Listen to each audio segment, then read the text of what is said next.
Assalamualaikum warahmatullahi wabarakatuh. Selamat pagi atau siang semuanya. Pada video pembelajaran kali ini, Ibu akan membahas materi tentang Selamat datang Nabiku, kekasih Allah Subhanahu wa Ta'ala. Tahukah kamu bahwa sebelum hadir ke muka bumi, Nabi Muhammad SAW sudah dikabarkan oleh Allah Subhanahu wa Ta'ala kepada nabi-nabi sebelumnya sebagai sosok manusia yang memiliki sifat-sifat mulia. Bahkan Allah Subhanahu wa Ta'ala selalu bersolawat kepadanya. Nabi Muhammad SAW adalah penutup para nabi yang menjadi rahmat seluruh alam. Nabi Muhammad SAW lahir pada hari Senin 12 Rabiul Awal bertepatan dengan tanggal 20 April tahun 571 Masehi. Nabi Muhammad SAW lahir dalam keadaan yatim. Ayahnya Abdullah bin Abdul Muthalib wafat saat Nabi Muhammad SAW masih berusia 6 bulan di dalam kandungan ibunya, Siti Aminah. Saat Nabi Muhammad SAW memasuki usia 6 tahun, ibunya wafat. Ia pun diasuh oleh kakeknya, yaitu Abdul Muthalib. Abdul Muthalib meninggal pada saat Nabi Muhammad SAW berusia 8 tahun. Selanjutnya, Nabi Muhammad SAW diasuh oleh pamannya Abu Thalib sampai menginjak remaja. Sejak diasuh oleh pamannya, Nabi Muhammad SAW berkembang sebagai seorang anak yang mulai menginjak masa remaja. Sang paman melihat kecerdasan dan kematangan keponakannya, maka pada usia 12 tahun Nabi Muhammad SAW diperkenalkan kepada ilmu perniagaan. Nabi Muhammad SAW yang masih remaja pun turut serta dalam pengelolaan ekonomi pamannya. Ia sudah ikut membawa barang dagangan yang diambil dari majikannya, yaitu Siti Khadijah. Hampir 3 tahun, Nabi Muhammad SAW mengikuti pamannya untuk menjajakan barang dagangannya. Ketika berdagang, Nabi Muhammad SAW sangat jujur, tidak pernah membohongi para pembelinya. Nabi tidak pernah mengambil keuntungan yang terlalu besar, selalu berkata sopan, ramah, dan penuh kasih sayang. Kejujuran, perilaku santun, kesopanan berbicara, kerja keras, dan kecerdasan Nabi Muhammad SAW merebut hati setiap orang, termasuk Siti Khadijah.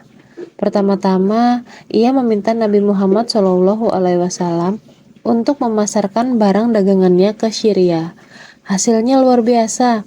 Itulah yang membuat Siti Khadijah tertarik dan akhirnya menikah dengan Nabi Muhammad SAW. Mereka dikaruniai 7 orang anak, yaitu Ibrahim, Qasim, Abdullah, Zainab, Ruqayyah, Ummi Kulsum, dan Fatimah.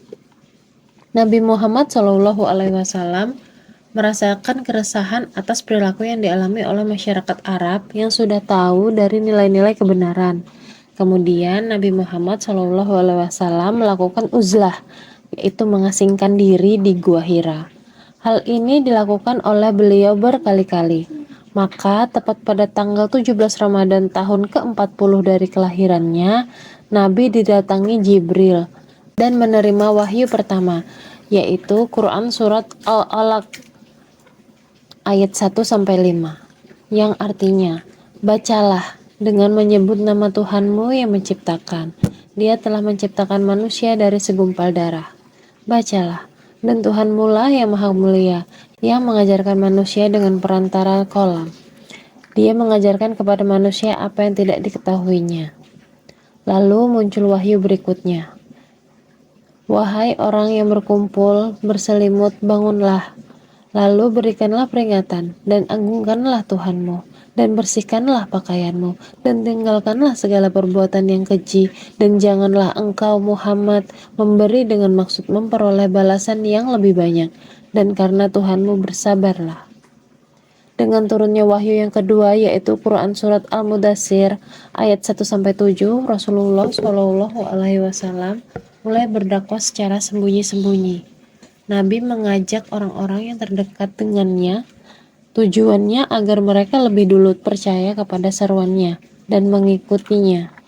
Orang-orang yang pertama kali memeluk Islam atau yang dikenal sebagai As-Sabiqun Awalun, mereka adalah Siti Khadijah, Abu Bakar, Ali bin Abi Thalib, Zaid bin Harisah, dan Ummu Aiman. Setelah Nabi Muhammad SAW berdakwah secara sembunyi-sembunyi, maka turunlah wahyu yang ketiga, yaitu Quran Surat Al-Hijr, ayat 94 dan 95.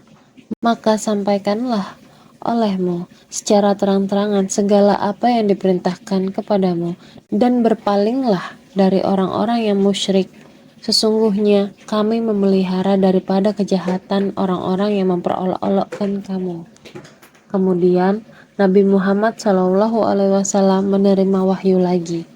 Dan berilah peringatan kepada kerabat-kerabatmu yang terdekat, dan rendahkanlah dirimu terhadap orang-orang yang mengikutimu, yaitu orang-orang yang beriman. Setelah Rasulullah SAW menerima wahyu tersebut, beliau mulai berdakwah secara terang-terangan.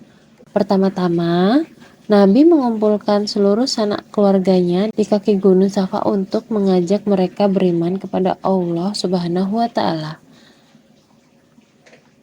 Dari materi yang sudah kita pelajari, diharapkan kita dapat meningkatkan iman kepada Allah dan Rasul-Nya, menjadikan Rasul sebagai contoh paling sempurna, baik dari perilaku, akhlak, dan perkataan.